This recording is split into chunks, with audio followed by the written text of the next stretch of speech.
ఉక్రెయిన్‌కి ఒక విచిత్రమైన పరిస్థితి ఏంటంటే, సైన్యంలో మొదట్లో ఉత్సాహంగా ప్రజలందరూ చేరారు.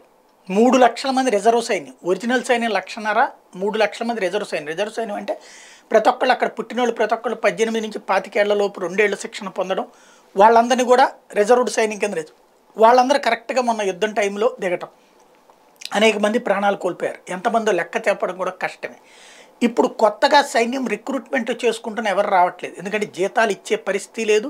అక్కడ బ్రతుకుతామన్న ధైర్యము లేదు. గెలుస్తామన్నటువంటి భరోసా లేదు. దీంతో ఎవరు రావట్లేదు. ఇప్పుడు అందుకని జెలెన్స్కీకి సంబంధించినటువంటి టీం కొత్త కాన్సెప్ట్ బిగిన్ చేసింది. ఏంటంటే మహిళల్ని పెద్ద ఎత్తున సైన్యంలోకి తీసుకుందాం.